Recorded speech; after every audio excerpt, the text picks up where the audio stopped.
The day that changed Earth forever started like any other. The sun rose, people went to work, and life moved on as it always had. But at 2:17 p.m. Eastern Time, everything stopped. Huge, dark ships appeared in the sky above every major city on Earth. They were bigger than anything humans had ever built. People stared up with open mouths. Some ran, some cried, some took pictures with their phones. Captain Laura Bennett was eating lunch when the alert came. As a top officer in the North American Defense Alliance, she knew this day might come. But knowing and experiencing were two very different things. She rushed to headquarters where screens showed the same scene from cities around the world. Massive ships hanging in the sky like storm clouds. "What do we know?" Laura asked, entering the command center. General Harris looked up from a screen, his face pale. "Not much. They're not responding to any signals. Our jets can't get close, and some kind of force field pushes them back. They're just waiting." 3 hours later, the aliens finally sent a message. It appeared on every screen, radio, and phone on Earth at once. "We are the Vrexian Empire. We come to speak with Earth's leaders.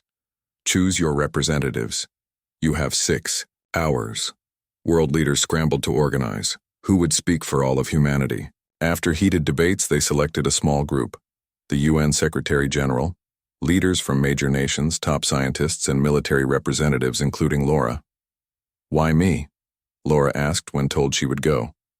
"Because if this goes bad, General," Harris said, "I want someone there who can think on their feet." The meeting place was a large field outside Geneva, Switzerland. The human representatives waited nervously as a bright light appeared from the largest ship above. A beam stretched down to the ground, and through it came the aliens. Laura's first thought was how tall they were, nearly 8 feet high, with bodies covered in scales that changed color like oil on water. They had 4 arms and walked on 2 thick legs. Their heads housed 3 large eyes set in triangular formation. The leader stepped forward. A device on his chest glowed, and he spoke in perfect English. "I am Commander Zath Rock of the Vrexian Empire. We have watched your planet for many years." The UN Secretary General stepped forward. "We welcome you to Earth. We hope this meeting starts peaceful relations between our worlds." Commander Zathrock's 3 eyes blinked one after another. The humans would later learn this was how Vrexians showed amusement or contempt. "Such small, fragile creatures," he said, looking down at them. "We have watched your broadcast for decades. Your kind fights over dirt and water while the stars wait. Primitive." Laura felt anger rise in her chest but kept her face calm. She stood tall next to the diplomats as they tried to speak with respect and openness. The commander continued, "We represent the Galactic Confederation, 37 species who travel the stars. We offer Earth membership in our great alliance." This sounded promising, but Laura noticed something in the alien's tone. She had dealt with enough bullies in her life to recognize one, no matter what planet they came from. The Vrexians showed images of beautiful worlds, amazing technology, and medical advances that could end all human disease. But then came the catch. "Your role would be to serve," Commander Zathrock explained. "Your bodies are weak compared to most Confederation species. Your strength is little, your reactions slow, your senses dull, but you could still be useful in simple tasks." The Secretary General's smile faded. "Serve? You mean as equals, with the same rights as other members?" "Equals?" The commander's scales flashed bright colors. "You misunderstand your place in the universe. You are like children who think they should sit at the adults' table." Laura watched as the human diplomats tried to explain that Earth demanded equal treatment. They would join as partners or not at all. The Vrexians seemed shocked by this response. Commander Zathrock's scales turned a dark blue. "You think too highly of yourselves," he said. "Perhaps you need to understand what you face." He pressed something on his wrist. On screens around the meeting area, live video showed 3 small islands in the Pacific Ocean. Without warning, beams of light shot down from the Vrexian ships. Where the islands had been, only steam and smoke remained. Gasps came from the human group. The commander's message was clear: "Do as we say, or be destroyed." We will give you 7 days to accept our offer, Commander Zathrock said. Choose wisely. The Vrexians returned to their ship. The human representatives were taken to a secure building to discuss their limited options. We can't fight them, one leader said. You saw what they can do. But we can't just accept being slaves, another argued. Laura sat quietly, listening to them argue. She thought about her grandfather who had fought in wars to keep people free. She thought about human history, full of times when the strong tried to control the weak. And she thought about how often the weak surprised everyone. When her turn came to speak, Laura stood. We need time. We need to learn more about them, find any weakness. They think we're primitive, so let's let them think that. Meanwhile, we look for a way to fight back. There were angry voices. Fight back? Did you see what they did to those islands? Someone shouted. I saw, Laura said calmly. I also saw creatures who think they know everything about us based on TV shows and radio. They've made up their minds that we're weak. That's their first mistake. The debate went on for hours. In the end, they decided to ask for more time to consider the generous offer. The Vrexians agreed to extend their deadline to 30 days. Laura returned to her base with fire in her heart. She had seen the truth in the alien commander's eyes. No matter what humans decided, the Vrexians planned to control Earth. They might keep some humans alive as servants, but resistance would mean death. As she looked at the night sky, now filled with alien ships instead of just stars, Laura made a promise to herself. Humanity would not bow down. Somehow they would find a way to fight back. The aliens had made a big mistake when they chose Earth as an easy target. They had no idea what humans could do when pushed into a corner. Dr. Alan Murphy wiped sweat from his forehead as he looked at the computer screen. For 15 years he had worked in this secret lab under the Rocky Mountains. The government had hired him to create new weapons, things no one had ever seen before. Now, with aliens threatening Earth, his work suddenly mattered more than ever. Any progress? General Harris asked, entering the lab. Dark circles under his eyes showed he hadn't slept much since the Vrexians arrived. Alan shook his head. Nothing that would help against their technology. Our best weapons would be like throwing rocks at a tank. The general handed him a folder. This just came in. Some archaeologists in Finland found something strange. Thought you should see it. Alan opened the folder. Inside were photos of cave walls covered in ancient drawings. The pictures showed people holding strange tools that seemed to give off energy. According to the notes, these drawings were over 12,000 years old. What do you think? Asked the general. I don't know, Alan said honestly, but I'll look into it. Later that day, Dr. Samantha Wright joined Alan. They had worked together for years, and if anyone could help make sense of this, she could. These symbols keep appearing, Samantha said, pointing to marks next to the drawings. The language experts say they might be instructions, not just stories. Alan frowned. Instructions for what? That's what we need to find out. For the next week, they barely slept. They studied the cave drawings and the strange symbols. They compared them with other findings around the world. A pattern started to form. Look at this, Samantha said on the 8th day. She pointed to a map showing spots where similar drawings had been found. They all match locations with unusual magnetic readings. Alan felt his heart beat faster. You think there's something there, underground? Only one way to find out. They sent teams to 3 locations, 2 found nothing. But the team in northern Canada hit something unusual just 50 feet down. They brought back samples of a strange, silvery material that wasn't on the periodic table of elements. In the lab, Alan and Samantha worked day and night to understand this new element. They named it promethium, after the Greek god who gave fire to humans. This can't be right, Alan muttered, checking his results again. When they ran electricity through the promethium, it produced 10 times more energy than it received. That should be impossible. Run the test again, Samantha said. They did.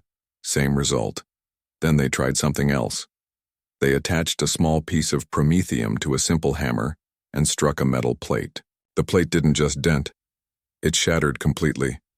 It amplifies force, Alan whispered. Like a force multiplier. How much can it amplify? Samantha asked.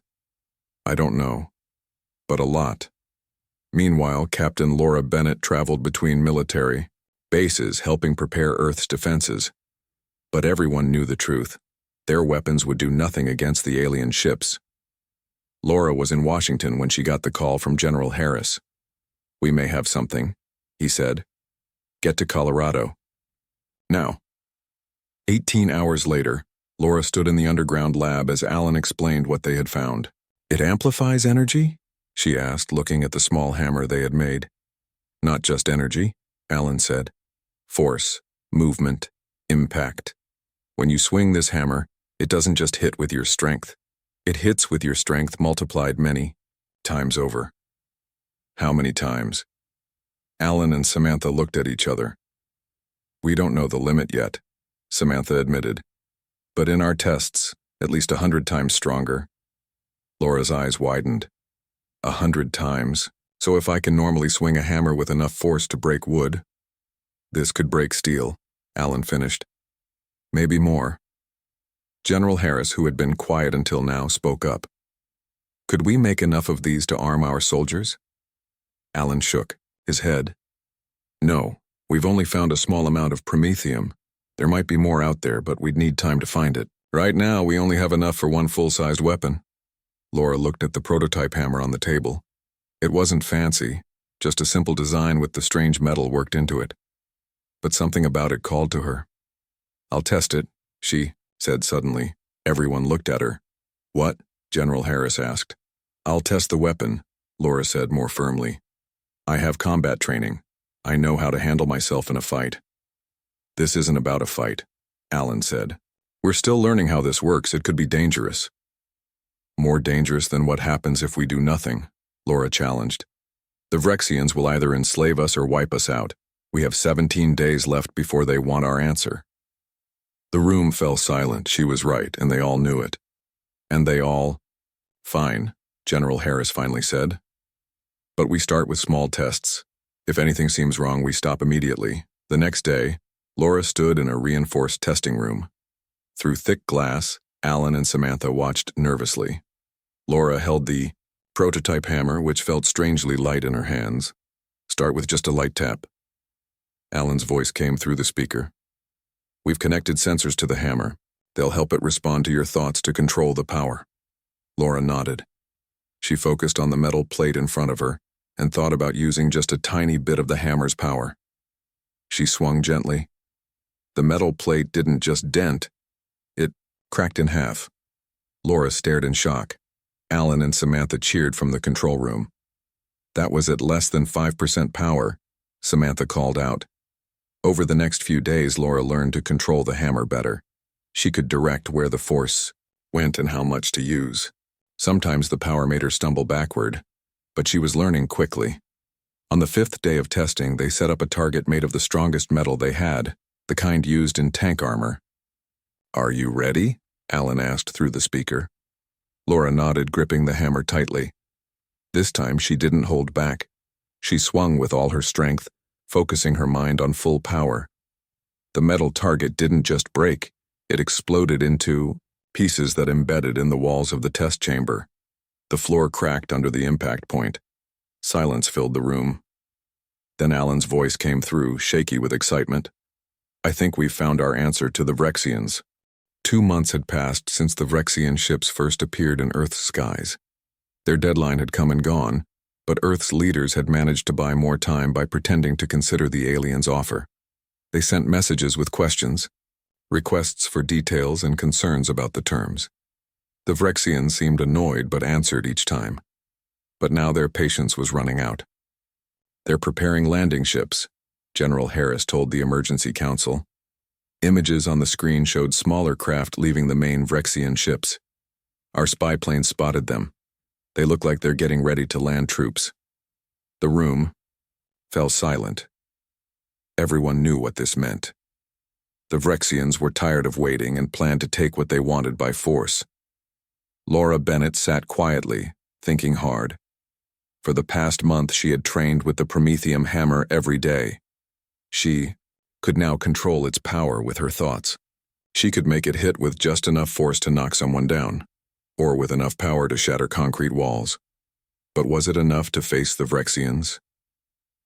During her training, Laura had studied everything they knew about the aliens. One thing stood out to her, something Commander Zathrock had mentioned during one of their meetings. He had talked about how disputes between species in the Galactic Confederation were sometimes settled by combat between champions. "I have an idea," Laura said suddenly. All eyes turned to her. "What if we challenge them to single combat?"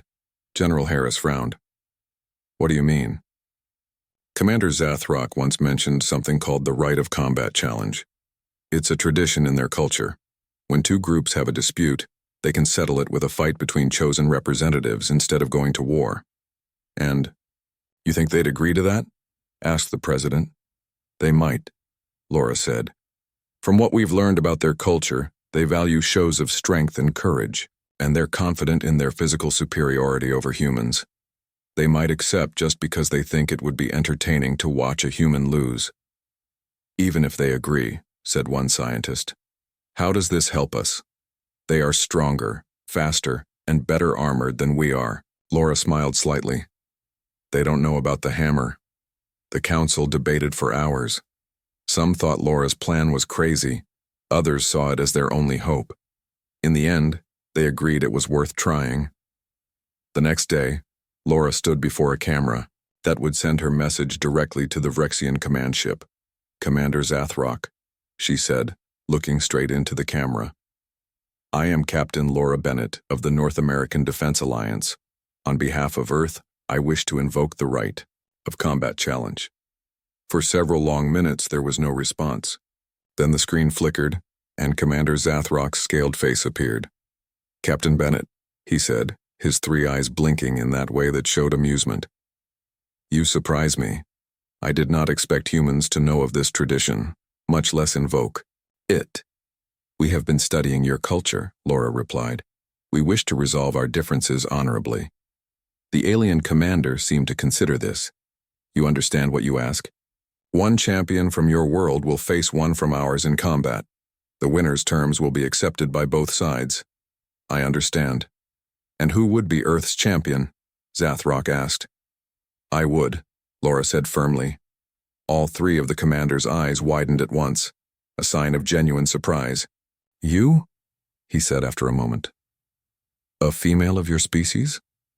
Against a Vrexian warrior?" Laura kept her face calm, though anger burned inside her. "Yes, unless you fear the outcome is not as certain as you claim." It was a calculated insult. Laura had learned that Vrexian culture placed high value on shows of confidence and dominance. By suggesting the commander might be afraid, she was pushing him to accept her challenge. It worked. "Very well," Zathrock said after a moment. "We accept your challenge. Krelthak, our greatest warrior, will face you." His scales rippled with colors that Laura guessed meant amusement or satisfaction. "The combat will take place on your moon. It is neutral ground between our ships and your world." "The moon?" Laura hadn't expected that. "Does this concern you?" the commander asked, his scales now showing bright flashes that clearly indicated mockery. "No," Laura said quickly. "The moon is acceptable." They worked out the details. In 3 days, Laura would travel to the lunar surface in a small craft. The Vrexians would create an area with air and gravity similar to Earth's for the combat. If Laura won, the Vrexians would leave Earth's solar system. If she lost, humanity would accept their terms without fighting. After the call ended, Laura turned to face the worried faces of the council members. "The moon?" General Harris asked. "Can you even fight in that environment?" "I'll need a special suit," Laura said. "But yes, I can fight there. And maybe the lower gravity will help me." Dr. Alan Murphy spoke up from where he had been sitting. Quietly, "We need to make some adjustments to the hammer. If you're going to use it on the moon, we have to make sure it works properly in that environment." For the next 3 days, Laura trained while Alan and Samantha worked on the hammer. They improved its controls and made sure it would work with her spacesuit. On the morning of the challenge, Laura stood in the launch area, ready to board the small ship that would take her to the moon. Alan handed her the hammer, which now looked more finished. Its handle fit her grip perfectly, and symbols similar to those from the ancient cave drawings decorated its surface. "Remember," Alan said, "the hammer responds to your thoughts. Start with low power. Don't let them know what it can really do until you have to." Laura nodded. "I'll be careful." "One more thing," Samantha added, attaching a small device to Laura's belt. "This will record everything. Whatever happens up there, Earth will see it." Laura took a deep breath and looked up at the sky where the Vrexian ship still hung like dark clouds. She thought about all the people counting on her. Not just her, friends and family, but everyone on Earth. "I won't fail," she said quietly. The journey to the moon took several hours. As her small ship approached the lunar surface, Laura saw that the Vrexians had already set up the combat area. It was a large, flat circle surrounded by strange devices that must be creating the breathable atmosphere. A larger Vrexian ship hovered nearby. Laura guessed that Commander Zathrock and other alien leaders would watch from there. Her ship landed smoothly at the edge of the combat area. As the door opened, Laura took a final deep breath of the ship's air before putting on her helmet. She stepped out onto the lunar surface, the hammer strapped to her back. Across the arena, another ship landed. From it emerged a Vrexian larger than any Laura had seen before. Krelthak, the alien champion, wore minimal armor, just plates covering parts of his chest and shoulders. His natural scales provided protection that he clearly thought would be enough against a human. He carried a weapon that looked like a sword but glowed with energy along its edge. As Laura walked toward the center of the arena, she felt the difference in gravity, even through her suit. Each step seemed to take too long, making her feel off balance. "This will be interesting, at least briefly." Kreltak's voice came through a communication device in her helmet. "Your species will be remembered for its courage, if not its wisdom." Laura said nothing as she took the hammer from her back and held it ready. To the watching Vrexians, it must have looked like a simple, primitive weapon. They had no idea what it could really do. The combat was about to begin. Krelthak moved first, rushing toward Laura with shocking speed.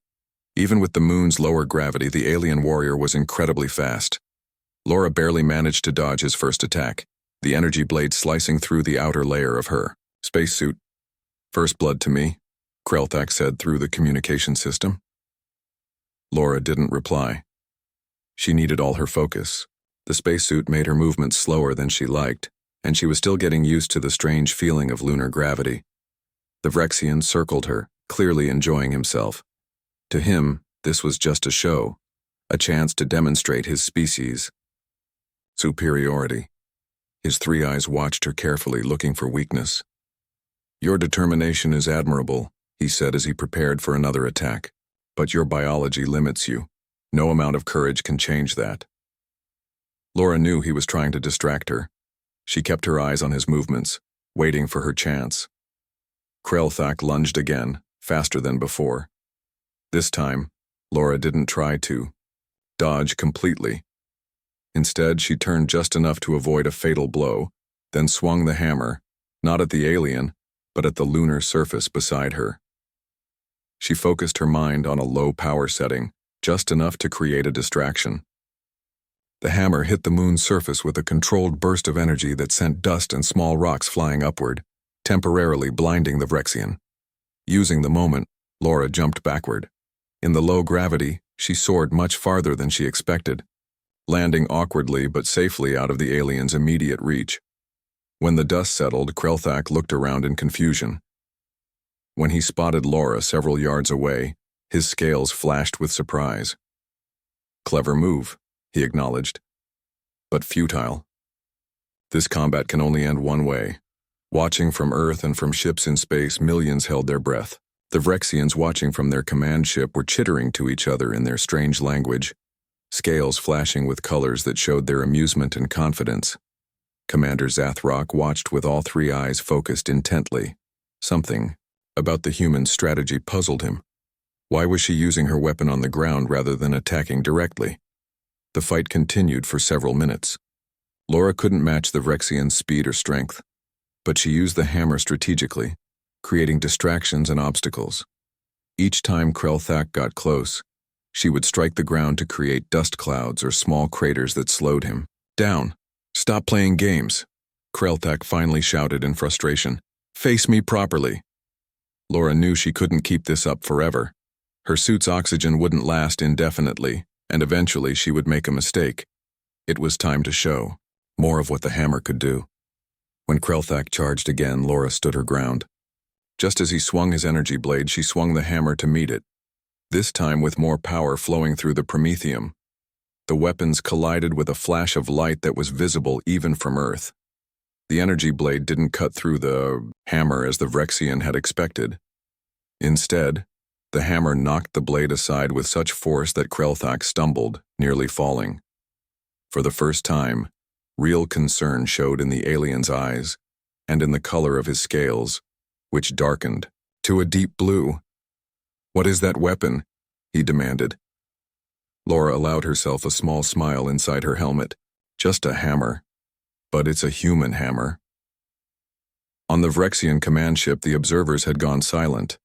Commander Zathrok leaned forward, his full attention on the strange weapon in the human's hands. Scan that hammer, he ordered. Back in the arena, Krelthak had become more cautious. He circled Laura, studying her and the hammer with new respect. It matters not, he said, though his tone had lost some confidence. One lucky defense doesn't change the outcome. He attacked again, this time feinting to one side before striking from another. Laura wasn't fast enough to avoid the blow completely. The energy blade grazed her leg, cutting through the suit and drawing blood. Pain shot through her body, but Laura forced herself to stay focused. She remembered Alan's words about the hammer responding to her thoughts. As Krelthak prepared for another attack, she concentrated hard on what she wanted the hammer to do. The Vrexian charged again. This time Laura swung the hammer in a wide arc, not directly at her opponent but at the space between them. She poured more power into the swing, not full strength yet, but enough to make a point. The impact released a shockwave that rippled across the lunar surface. Dust and rocks flew in all directions. Krelthak was thrown backward, landing hard several yards away. Shocked murmurs came from the watching Vrexians.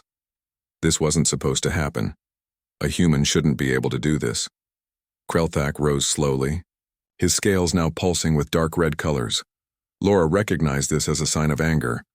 What trickery is this? He demanded. No trick, Laura replied calmly. Just human ingenuity. We adapt, we overcome. We build tools that change the rules. The alien warrior roared and charged again, his energy blade held high. But now there was fear mixed with his anger, and fear makes fighters reckless.